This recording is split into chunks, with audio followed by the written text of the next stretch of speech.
तो मुंबई के बाद अब दिल्ली में दंगल की तैयारी है। दिल्ली में पवार ने राष्ट्रीय कार्यकारिणी की बैठक बुलाई है। बड़ी खबर इस वक्त की, शरद पवार के आवास पर अहम बैठक, आगे की रणनीति पर चर्चा संभव। महाराष्ट्र में सियासी हलचल तेज हो गई है। मुंबई के बाद अब दिल्ली में दंगल।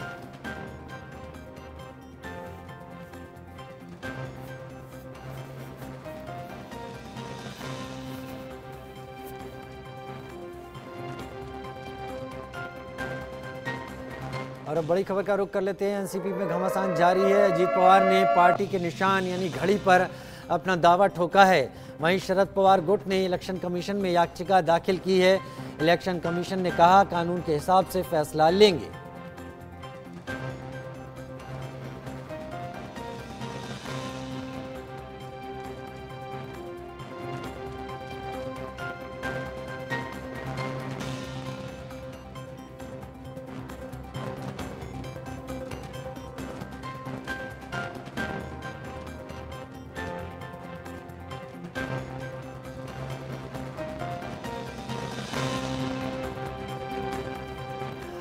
और एक और बड़ी खबर का रुख कर लेते हैं। अजीत पवार की एंट्री से शिंदे खेमे में बेचैनी हो गई है। सरकार में एनसीपी की एंट्री के बाद शिंदे गुट के विधायकों में बेचैनी है। मंत्रियों ने एनसीपी को सरकार में शामिल करने पर नाराजगी जताई है। मंत्रियों ने सीएम से मुलाकात कर अपनी नाराजगी भी जाहिर की है। जिस तरह से महायुति बनी है, उस महायुति में एनसीपी की एंट्री के बाद शिवसेना शिंदे गुट के मंत्रियों में बेचैनी है।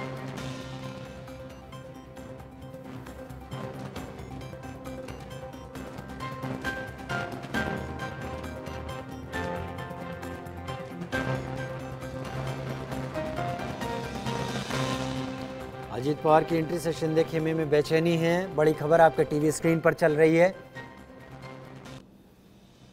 सुजाता लाइव जुड़ गई है मेरे साथ। सुजाता, कल की तस्वीरें हम सब ने देखी। आज दिल्ली में दंगल की तैयारी है, लेकिन महाराष्ट्र में क्या स्थिति है? बिल्कुल, देखिए आज शरद पवार एक तरफ जहां अब उन्हें कहा जा सकता है कि एनसीपी के अध्यक्ष सुप्रीमो नहीं रहे, क्योंकि अजीत पवार ने अब इस पदवी पे अपना दावा ठोक दिया है। तो आज शरद पवार दिल्ली में मौजूद रहेंगे, जहां पर राष्ट्रीय कार्यकारिणी बैठक के जो मेंबर्स हैं उनके साथ बैठक करेंगे।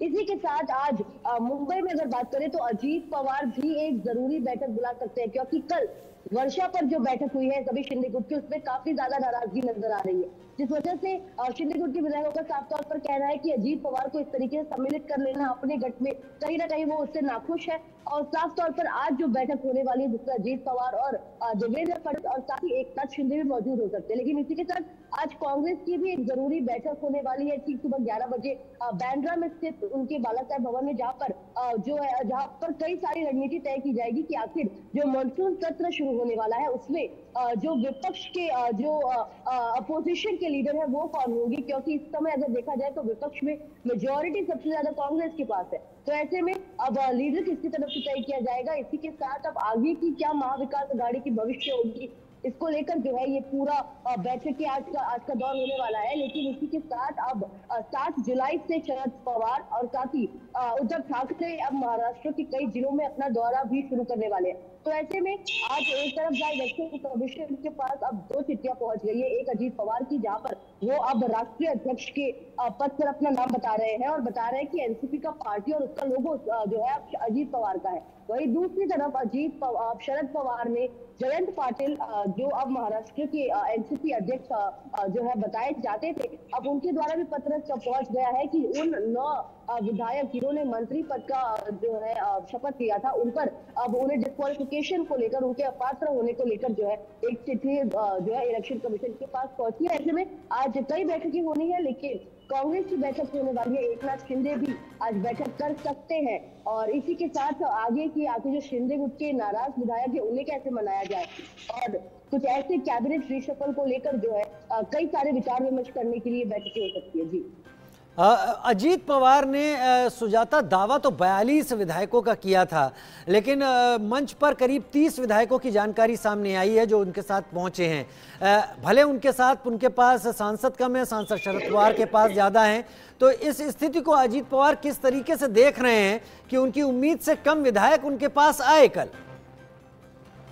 बिल्कुल, और देखिए यही बात भी है, क्योंकि जितने विधायकों की अपेक्षा अजीत पवार ने की थी वो उनके साथ कल स्टेज पर मौजूद नहीं आए, लेकिन फिर भी 53 में से करीब 31 विधायक जो कल रात को ही 32 हो गए, जब एक और शरद पवार गुट के विधायक ने अजीत पवार के साथ हाथ मिला लिया कल रात में ही। लेकिन ऐसे में एक कल बड़ी बात जो अजीत पवार ने अपने भाषण के दौरान कही, वो ये कि उन्होंने हर एक उन विधायकों को जिन जिन ने मंत्री पद की शपथ ली है, उन्हें कहा था कि वो अपने तरफ से 4 विधायक लेकर आए, कैसे भी किसी भी स्थिति में। तो यानी कि जो भी 9 विधायक है, उन्हें 4-4 विधायक अपने साथ लेकर आने हैं, ताकि वो जो है आगे चलकर उन्हें अपने साथ रखें। और उन्होंने आश्वासन भी दिया कि उनके राजनीतिक करियर को लेकर अजीत पवार जाहिर सी बात है ध्यान देंगे। और उन्होंने इसका एग्जाम्पल देते हुए बताया कि कैसे शरद पवार, जब वो शरद पवार के साथ थे, जब एनसीपी एक थी, तब शरद पवार रिटायर होने का नाम नहीं ले रहे थे। वहीं दूसरी तरफ अजीत पवार को जो है इम्पोर्टेंट स्थान नहीं मिल पा रहा था पार्टी में। और सिर्फ जो यहाँ पर परिवारवाद है, किस तरीके से सुप्रिया सुले को राष्ट्रीय पद पर जो है एक पदवी दी गई, लेकिन अजीत पवार को इग्नोर किया गया, इसको लेकर भी अजीत पवार ने कई बड़ी बातें कही है। तो ऐसे में आज जो ये बैठक होंगी, साथ ही जो अजीत पवार के पास नंबर्स नहीं है, उसको लेकर साफ तौर पर जो है अजीत पवार इस समय काफी उसको लेकर एक्टिव भी नजर आ रहे हैं, क्योंकि आने वाले समय में इलेक्शन कमीशन के सामने और साथ ही मॉनसून सत्र में जब अपनी मेजोरिटी प्रूव करने की बारी आएगी, तब अजीत पवार के पास विधायक तो है, लेकिन जो बार बार वो दावा कर रहे हैं कि पूरी एनसीपी उनके साथ है और सभी विधायक उनके समर्थन में है। तो ऐसे में इतना बड़ा दावा करने पर ही कहीं ना कहीं शरद पवार ने भी ये इनिशिएटिव लिया। कल की बैठक में वाईवी चौहान सेंटर में उन्होंने सभी विधायकों से एक एफिडेविट साइन करवाया कि उनके साथ जो विधायक इस समय मौजूद है, जो सांसद, जो एमएलसी है, वो सभी उनके साथ ही रहेंगे और आगे चलकर उन्हें धोखा नहीं देंगे। ऐसा एक तरफ जहाँ शरद पवार एफिडेविट साइन करवा रहे हैं, वहीं दूसरी तरफ अब अजीत पवार भी जो है अपने विधायकों को लेकर काफी ज्यादा एक्टिव और काफी ज्यादा सिक्योर नजर आ रहे हैं, क्योंकि कल के इवेंट के बाद से उन्हें सभी को ताज लेकर जो है शिफ्ट हो गए हैं। तो ऐसे में ताज में बताया गया कि वो लंच करने जा रहे हैं, लेकिन अब तक वो सभी विधायक ताज से बाहर नहीं निकले, ऐसा हमारे सूत्र बता रहे हैं। तो ऐसे में उनको कहीं ना कहीं ऐसा विश्वास है या फिर संदेह है कि दावा है कि फूट पड़ सकता है उन सभी विधायकों में, जिसके चलते अब जो है अजीत पवार भी सिक्योर नजर आ रहे हैं। और नंबर्स नहीं है, लेकिन इसी के साथ जो मौजूदा नंबर्स है वो भी ना चला जाए, इसको लेकर अजीत पवार इस समय एक्शन में नजर आ रहे हैं। जी, यानी पिछली बार जो विधायकों की दावा किया था, वो विधायक उनके साथ नहीं थे, उन्हें मुख्यमंत्री पद छोड़ना पड़ा था, उप मुख्यमंत्री का वापस चले गए थे। उसी डर से इस बार भी अजीत पवार परेशान है। लेकिन आप बनी रहिए हमारे साथ, क्योंकि बड़ी खबर का रुख कर लेते हैं और शिंदे गुट से जुड़ी हुई बड़ी खबर की बात कर लेते हैं। सियासी हलचल तेज हो गई है और सियासी हलचल तेज में सीएम शिंदे ने इस्तीफे की अटकलों को खारिज कर दिया है। सीएम शिंदे ने विधायकों के साथ बैठक की है। शिवसेना विधायक संतुष्ट है। उदय सामंत का यह बयान, अजीत पवार के आने से शिंदे गुट में कोई नाराजगी नहीं है। हालांकि ये तमाम चीजें अब कही जा रही हैं। सुजाता मेरे साथ इस वक्त जुड़ी हुई हैं। सुजाता, शिंदे गुट को लेकर बहुत कुछ बातें निकलकर सामने आ रही हैं। पता चल रहा है कि वर्षा में काफ़ी ज़्यादा बहस हुई है सबको लेकर, लेकिन बाहर जो खबर सामने आई वो ये कहा गया कि ऐसी कोई स्थिति नहीं है, उनके आने से उनका स्वागत है। लेकिन क्या एकनाथ शिंदे गुट परेशान है अजीत पवार की एंट्री से, और क्या वाकई इस बात की सुगबुगाहट है कि मुख्यमंत्री पद के ऊपर खतरा है? बिल्कुल राजीव, देखिए दो मुख्य कारण एकनाथ शिंदे का इस समय इनसिक्योर होने को लेकर ये है कि सबसे पहले कल अपने इवेंट के दौरान, कल अपने भाषण के दौरान अजीत पवार जो इस समय उप मुख्यमंत्री है, उन्होंने ये कहा है कि उन्हें मुख्यमंत्री बनना है और वो बनकर रहेंगे। पहली चीज ये। और दूसरी चीज की, जब पिछले साल एकनाथ शिंदे ने बगावत की थी उद्धव ठाकरे के साथ, तो मुख्य कारण बताया था कि एनसीपी के साथ हाथ मिलाकर उद्धव ठाकरे ने कहीं ना कहीं हिंदुत्व को, अपनी जो पहचान है, बाला साहेब ठाकरे की लीगेसी है, उससे पीछे छोड़ दी और सत्ता के लिए उनकी भूख साफ तौर पर नजर आ रही थी। लेकिन इस समय अजीत पवार का इस तरीके से बीजेपी के साथ एकाएक हाथ मिला लेना, जिसमें शिंदे गवर्नमेंट भी शामिल है, तो ऐसे में एक तरफ जहां पहले भी बताए थे, कयास लगाए जा रहे थे कि एकनाथ शिंदे की सीएम पद की कुर्सी जो है खतरे में नजर आ रही है। लेकिन अब ऐसे में जो है कल जो जरूरी बैठक हुई, जिसमें न सिर्फ शिंदे की इनसिक्योरिटी बल्कि साथ ही जो अन्य विधायक है जिन्हें इसी कंडीशन पर लेकर आया गया था पिछले साल कि उन्हें मंत्री पद सौंपा जाएगा, और इसी के साथ उनके करियर के लिए, उनके राजनीतिक भविष्य को ध्यान में रखते हुए काफी जरूरी भी माना जा रहा है। लेकिन अब जो है कैसे हमारे सूत्र से हमें जानकारी मिल रही है कि जो आने वाले कैबिनेट रिशफल को लेकर शिंदे के गठ से कई सारे ऐसे विधायक जो इस समय मंत्री है उनसे उनका मंत्री पद छीना जा सकता है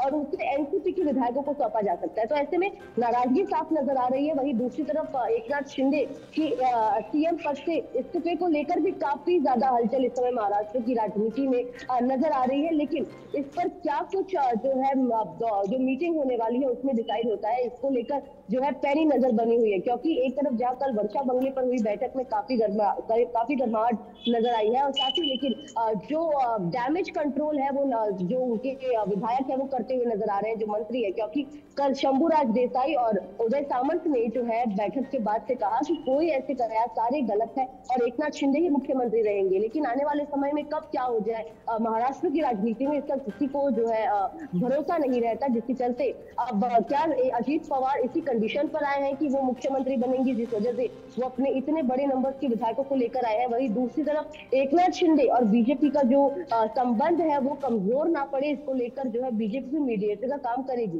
तो ऐसे में आने वाले समय में एकनाथ शिंदे की कुर्सी खतरे में है या नहीं, ये तो जो है थोड़े समय में पता चलेगा। लेकिन इस समय जो है एकनाथ शिंदे को अपने सभी विधायकों को एकत्रित रखना काफी अहम नजर आ रहा है, जिस वजह से कल की बैठक को भी काफी अहम माना जा रहा है। जी, और क्या इसकी वजह यह भी है कि अजीत पवार काफी ज्यादा एग्रेसिव इस बार नजर आ रहे हैं? उन्होंने बयान दिया कि डिप्टी सीएम का तो रिकॉर्ड बना चुके हैं, मुख्यमंत्री उन्हें बनना है। शरद पवार ने जब यह कहा कि उनकी फोटो का इस्तेमाल ना किया जाए तो कल मंच पर उससे बड़ी तस्वीर शरद पवार की इस्तेमाल हुई। न केवल शरद पवार की तस्वीर, साथ ही एनसीपी के चुनाव चिन्ह को भी प्रमुखता से इस्तेमाल किया अजीत पवार ने। देखिए, बात करें अजीत पवार के एक्टिविज्म को लेकर तो न सिर्फ इस संडे से बल्कि पिछले कई सालों से जो वो हमेशा एक्टिव ही नजर आए हैं बीजेपी के साथ हाथ मिलाने को लेकर। लेकिन उन्होंने साफ तौर पर कहा था कि 2017 से एनसीपी और बीजेपी साथ आ जाए, इसको लेकर कोशिश की जा रही थी। लेकिन एक मुख्य जो बाधा थी वो थी शरद पवार, क्योंकि वो नहीं चाहते थे कि बीजेपी के साथ एनसीपी गठबंधन करे। लेकिन 2019 में एक बार फिर से अजीत पवार ने कोशिश तो की, लेकिन वो सफल नहीं हो पाए, क्योंकि उनके पास विधायक जो थे वो शरद पवार के साइड आ गए। लेकिन अब आज जो है फाइनली अजीत पवार के पास वो संख्या है, संख्या बल होने के साथ साथ उन्होंने कोशिश की कि शरद पवार को मना ले, सुप्रिया सुले को अपनी तरफ कर ले। लेकिन वो सिर्फ कोशिश की और सफल हुए सिर्फ प्रफुल्ल पटेल को लेकर। लेकिन सुप्रिया सुले और शरद पवार जो है साफ तौर पर इसको लेकर अग्री नहीं किए, जिसके चलते कल उन्होंने बताया भी कि ऐसे शरद पवार को अब रिटायर हो जाना चाहिए और सिर्फ जो है उन्हें गाइडिंग कमेटी में रहना चाहिए एनसीपी के। लेकिन इस प्रकार से पार्टी पे पूरी तरीके से अपना कंट्रोल रखना, अपनी बेटी को आगे बढ़ाना, लेकिन अजीत पवार और पार्टी के अन्य विधायक और मेंबर्स को लेकर आगे के उनके भविष्य के बारे में ना सोचना, यही कारण रहा कि अजीत पवार ने इतना बड़ा कदम उठाया। और अब फाइनली अग्रेसिव तौर पर वो बता रहे हैं कि ना सिर्फ अब वो आगे बढ़ेंगे बल्कि पूरी पार्टी को महाराष्ट्र की राजनीति में जो है सक्रिय कर जो है महाराष्ट्र के लोगों को आगे लेकर जाएंगे। इसी के साथ अपने भविष्य को ध्यान में रखते हुए अब वो पूरे एनसीपी पार्टी को ही अपना बता रहे हैं। तो इस बगावत के जो है काफी अहम मायने निकलकर सामने आ रहे हैं। इसी के साथ अब जो है एकनाथ शिंदे, देवेंद्र फडणवीस और अजीत पवार ये बहुत जल्द बैठक कर सकते हैं जानने के लिए कि आखिर क्या कुछ जो है आगे की रणनीति रहेगी, कैसे अपने विधायकों को एकत्रित रखे, ताकि एक तरफ महाविकास आघाड़ी में तो फूट करा दी, लेकिन अब जो ये ट्रिपल इंजन सरकार है महाराष्ट्र में, इनमें फूट ना पड़ने। ठीक है सुजाता, बहुत शुक्रिया सुजाता इस तमाम जानकारी के साथ हमारे साथ आपका जुड़ने के लिए। एनसीपी में बगावत के बाद चाचा भतीजा में ताकत दिखाने का आज कल दिन रहा। बांद्रा के भुजबल नॉलेज सिटी के एमिटी सेंटर में अजीत पवार गुट की बैठक हुई तो शरद पवार गुट ने YV Chavan Centre Nariman Point में बैठक की। कुल मिलाकर महाराष्ट्र में मौजूदा वक्त की जो तस्वीरें आई उसके मुताबिक अजीत पवार शरद पवार पर भारी पड़ रहे हैं। जो खबरें हैं उसके मुताबिक अजीत पवार के समर्थन में 31 विधायक, 4 एमएलसी और 1 सांसद। वहीं शरद पवार की टीम में 15 एमएलए, 6 सांसद और 3 एमएलसी हैं। भले अभी अजीत पवार शरद पवार से 20 दिख रहे हैं, लेकिन विधानसभा में पार्टी तोड़ने के लिए अजीत पवार को कम से कम 36 विधायक चाहिए। अब सवाल ये भी कि क्या अजीत पवार अपना वक्त बदल पाएंगे या शरद पवार बिगड़ते वक्त को सही कर पाएंगे। एनसीपी की सियासत में क्या कुछ हुआ, पवार परिवार में किस तरह से जुबानी जंग चली, इस पर एक नजर डाल लेते हैं। नोकरीमध्ये लागला तर महाराष्ट्र सरकारमध्ये 58व्या वर्षी रिटायर होतो। IAS IPS असेल तर 60व्या वर्षी रिटायर होतात। राजकीय जीवनामध्ये असेल तर भाजपमध्ये 75 वर्षांनंतर रिटायर केलं जातं। अडवाणींची उदाहरण घ्या, मुरली मनोहर जोशींचं उदाहरण घ्या, कुणाचंही उदाहरण घ्या। त्याच्यानंतरच्या काळामध्ये आता नवीन पिढी पुढे येते। तुम्ही आशीर्वाद द्या ना. चुकलं तर सांगा ना, अजित तुझं हे चुकलं.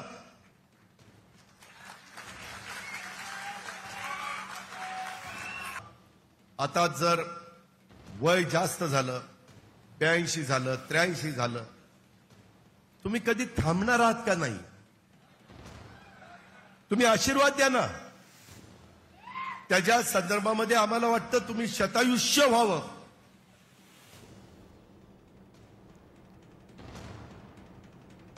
इधर वायवी चौहान सेंटर में हुई बैठक में शरद पवार ने कहा, अजीत पवार के मन में कुछ था तो मुझसे बात करनी चाहिए थी, सहमति नहीं हो तो बातचीत से हल निकालना चाहिए. अजीत की बात सुनकर अफसोस हुआ, गलती सुधारना हमारा काम है, आपने गलती की तो सजा भुगतने के लिए तैयार रहें. अजीत खोटा सिक्का निकला. आमच्या काही विषयांचं एक वेगळं काही बैठक झाली, मेळावा झाला, त्या सगळ्याच्या पाठीमागे फोटो बघितले. त्या फोटो सगळ्यात मोठा फोटो होता माझा. आज मुंबईमध्ये सुद्धा अनेक ठिकाणी पोस्टर लावली, त्याचा फोटो माझा. त्यांना माहिती आहे की आपलं नाणं चालणार नाही, त्यामुळे जे नाणं चालेल ते चालणारं नाणं घेतलं पाहिजे.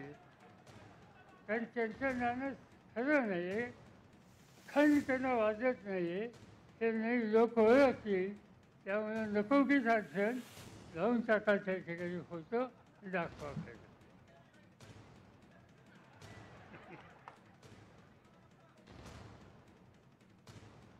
अनेकांनी सांगितलं, काही लोकांनी भाषणं केली, त्याचा उल्लेख या ठिकाणी आत्ता केला. जयंतरावनी पांडुरंग वेगळे येऊ दे, ते कसे वेगळे कसं काय.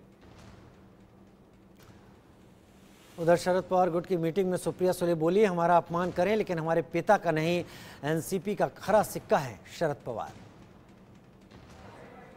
बापाच्या आणि आईच्या बाबतीत नाद करायचा नाही. बाकी कुणाबद्दलही बोला, कुणाबद्दलही आमच्यावर करा, काही करा, पण बापाचा नाद नाही करायचा. बाकी काही ऐकून घेऊ, काहीही ऐकून घेऊ. एक सांगते, महिला आहे मी, छोटस बोलला ना तर टचकन डोळ्यात पाणी येतं, पण जेव्हा संघर्षाची वेळ येते तेव्हा पदर खोचून तीच अहिल्या होते, तीच तारा राणी होते आणि तीच जिजाऊ होते. अजीत ने प्रफुल्ल ने शरद पवार को तगड़ा झटका दिया. उन्होंने कहा कि जब हम शिवसेना की विचारधारा को स्वीकार कर सकते हैं तो बीजेपी के साथ जाने में क्या आपत्ति. बाळासाहेब ठाकरे यांनी केले असेल. आपण वैचारिक म्हणतो, वैचारिक म्हणजे काय, आयडिओलॉजी ना. तो शिवसेनाची आयडिओलॉजी जेव्हा आपण स्वीकारू शकतो, त्यांनी मिठी मारू शकतो, मग आपण भारतीय जनता पार्टीकडे आपण का बघू शकत नाही. आपण जसं आधीच्या वक्त्यांनी सांगितलं, आमचा पक्ष काय आम्ही विकून काही दिला नाही आहे. आम्ही स्वाभिमानानं राष्ट्रवादी काँग्रेस पक्ष म्हणून या युतीमध्ये आम्ही भागीदार झालेले आहोत. उधर बड़ी खबर इस वक्त ये है कि शरद पवार दिल्ली के लिए रवाना हो गए हैं. शरद पवार ने दिल्ली में आज राष्ट्रीय कार्यकारिणी की बैठक बुलाई है. आज दोपहर 3 बजे राष्ट्रीय कार्यकारिणी की बैठक होगी. शरद पवार दिल्ली के लिए रवाना हो चुके हैं. शरद पवार ने दिल्ली में राष्ट्रीय कार्यकारिणी की बैठक बुलाई है.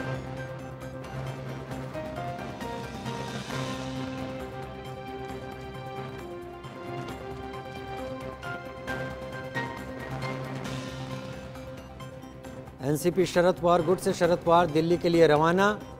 राष्ट्रीय कार्यकारिणी की बैठक, एनसीपी को लेकर, पार्टी के चुनाव चिन्ह को लेकर इस बैठक में चर्चा होगी.